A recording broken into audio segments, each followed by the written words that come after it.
और सबसे पहले बात बहराइच की कर लेते हैं। तो बहराइच हिंसा के मुख्य आरोपी अब्दुल हमीद समेत 23 लोगों के घरों पर बुलडोजर चलेगा। महाराजगंज में 23 घरों पर अवैध अतिक्रमण का नोटिस चस्पा कर दिया गया है। साथ ही साथ 19 मुस्लिम घरों पर और 4 हिंदू समुदाय के मकानों पर भी नोटिस चस्पा किया गया है।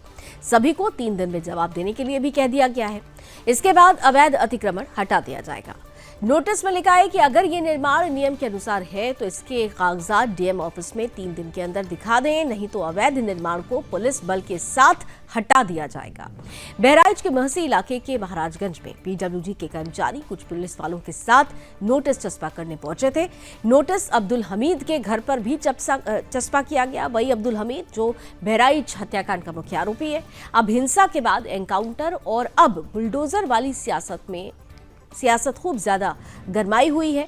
इस खबर को हमने आपके सामने रख दिया है। इस खबर का पक्ष क्या कहता है, विपक्ष क्या कहता है, ये आपको मेरे सहयोगी बताएंगे। सबसे पहले इस खबर का पक्ष जानिए मेरे सहयोगी शिवम दत्त मेहता से।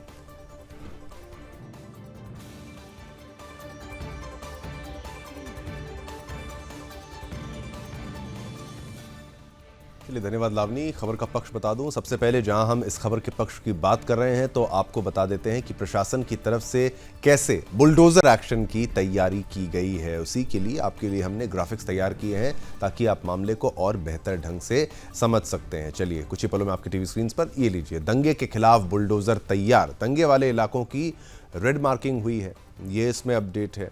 जो दंगे के खिलाफ बुलडोजर एक्शन की तैयारी में आपको अपडेट और बताएं, अब्दुल हामिद के घर पर लगा है लाल निशान। लाल निशान की भाई सावधान हो जाइए। 30 से ज़्यादा घरों की हुई है रेड मार्किंग, यानी लाल निशान 30 से ज़्यादा घरों पर लगाए जा चुके हैं। राजस्व विभाग ने टीम ने की थी अपील।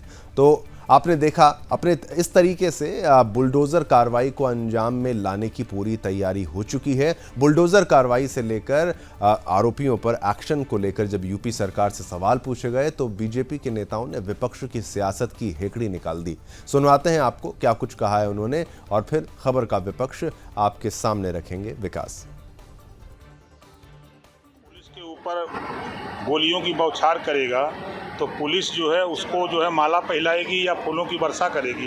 पुलिस हमेशा उनको गिरफ्तार करने का, अपराधी प्रवृत्ति के लोगों को गिरफ्तार करने जाती है। अगर वो हरकत करते हैं तो पुलिस की तरफ से फायरिंग होती है।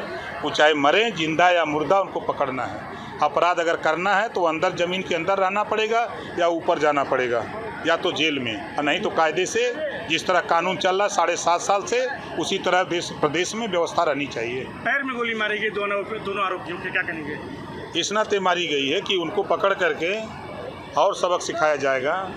अभी तो गोलियां लगी है ना, और कुछ लगेगा। देखिए, एक चीज हमें समझना होगा, दंगाइयों की कुटाई, बलवाइयों की ठुकाई ही जो है वो समाज के सौहार्द और सुरक्षा की भलाई है। अगर दंगाइयों की कुटाई नहीं होगी, बलवाइयों की ठुकाई नहीं होगी तो समाज के सौहार्द और सुरक्षा की भलाई नहीं हो सकती। और जो ये सियासी सूरमा है, आज तक जिस तरह से दंगाइयों का संरक्षण करते रहे, उनको जो है वो प्रमोशन देते रहे, प्रोटेक्शन करते रहे, आज वो सवाल खड़ा कर रहे हैं। आज देश के सामने या उत्तर प्रदेश के सामने जिस तरह से चाहे वो दंगाई हो, चाहे दबंग हो, चाहे बलवाई हो, चाहे बाहुबली हो, उनमें जो है वो भय का माहौल है और समाज में भरोसे का माहौल है। इनके समय में क्या होता था, जो ये दंगाई हुआ करते थे, दबंग होते थे, बलवाई होते थे, बाहुबली होते थे, उनमें जो है वो भय नहीं, भरोसा होता था कि ये सरकार हमारी है, हमें बचा लेगी। और इसलिए जो भी इस तरह की शक्तियां हैं, इस तरह की ताकत है, देखिए अगर दंगे होते हैं तो दंगों में इंसान ही नहीं मरता बल्कि इंसानियत भी लहूलुहान होती है। और जब इंसानियत लहूलुहान होती है तो उसमें हिंदू, मुसलमान, सिख, ईसाई नहीं देखती। तो आइए इस खबर का विपक्ष आपको बता देते हैं। सबसे पहले बहराइच गोलीकांड के मुख्य आरोपियों की प्रॉपर्टीज की जांच होगी। बहराइच हिंसा गोलीकांड में 6 नामजद और 4 अज्ञात लोगों को आरोपी बनाया गया है। पुलिस सभी नामजद आरोपियों को गिरफ्तार करके जेल भेज चुकी है। बहराइच के महाराजगंज बाजार में 13 अक्टूबर को मूर्ति विसर्जन के दौरान ये हिंसा हुई। जनपद बहराइच हिंसा को 4 दिन बीत गए हैं, लेकिन अब तक हिंसा वाली जगह महाराजगंज में शांति है। हालांकि दुकानें बंद हैं, लोग घरों में हैं, बाजार में पुलिस तैनात है, लेकिन स्थानीय लोगों का कहना है कि अब बाजार में शांति है। इसी बीच जिन लोगों के घरों पर नोटिस चस्पा हुआ है उन्होंने अपनी नाराजगी भी जाहिर की है। तो वहीं विपक्ष ने भी सरकार पर जमकर हमला बोला है। आइए सुनवाते हैं। मामला यही है जो बता रहे हैं हमने हस्बैंड। क्या चाहिए? हम चाहते उनको हैं न्याय चाहते हैं, हम उनको चाहते न्याय हैं मिले। न्याय मिले। अगर मकान हमारा टूट घर रहा क्यों तो तोड़ा वो जा बात रहा टूटे। है? हमारा घर क्यों तोड़ा जा रहा है? हम किसी भी मामले में नहीं बोले थे। जब दंगा हुआ हम बच्चन के लेके घर में दरवाजा बंद करके बैठ गए। हम देखा भी नहीं था क्या हो रहा है क्या नहीं हो रहा है। तो फिर हमारा घर क्यों तोड़ा जा रहा है? अगर जो नहीं रोक पा रहे हैं योगी जी कि हाँ हिंदुओं के तोड़ा जाए तो फिर अपने पर रोकें। किसी का घर भी नहीं तोड़ा जाए, और तोड़ा जाए तो जितना रोड से आ रहा है उतना तोड़ा जाए। सब उधर भी हिंदू है वो नहीं तोड़ा जाए, केवल वही के घर से हमारा घर तक क्यों। उत्तर प्रदेश में कानून व्यवस्था पूरी तरह से ध्वस्त हो चुकी है। उत्तर प्रदेश में कानून व्यवस्था ने दम तोड़ दिया है। उत्तर प्रदेश में इतना भीतर घात है, बीजेपी में इतना योगी जी की कुर्सी खतरे में है और डावाडोल स्थिति है कि वो उसी को बचाने में लगे हुए हैं। उत्तर प्रदेश में फर्जी एनकाउंटरों की एक लिस्ट है, चाहे वो विकास दुबे हो, चाहे अभी वो यादव जी का हुआ, अब इस तरह की बातें।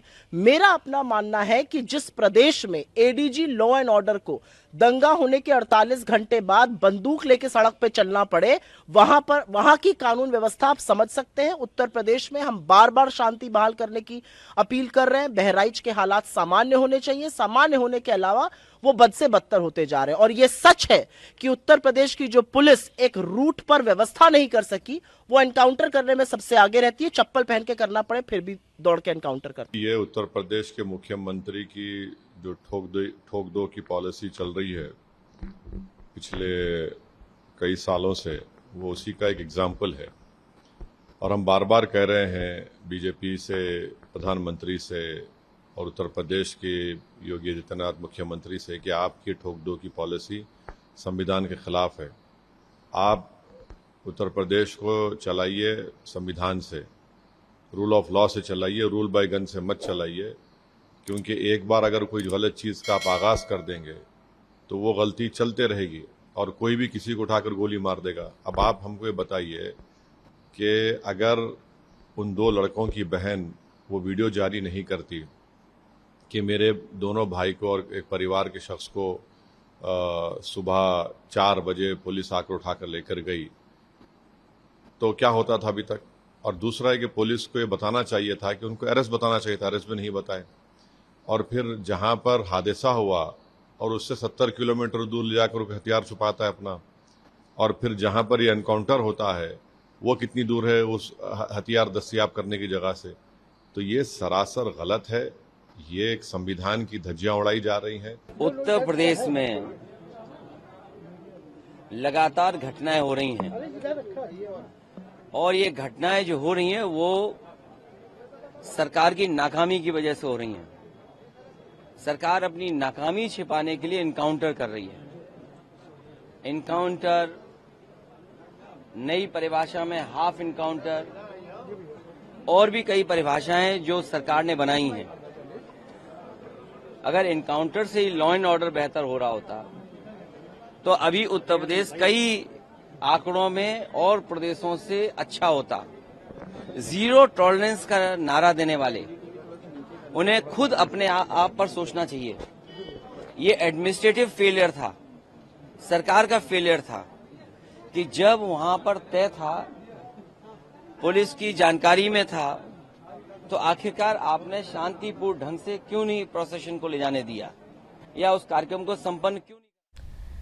तो आरोपियों समेत बहुत सारे ऐसे लोग हैं जिन्होंने इलीगल कंस्ट्रक्शन किया है, उनके घरों पर, उनकी दुकानों पर बुलडोजर चलेगा। ये जो कार्रवाई हो रही है, सरकार कह रही है कि ये कानून सम्मत कार्रवाई हो रही है, फिर भी विपक्ष है जो राजनीति करने से बाज नहीं आ रहा है।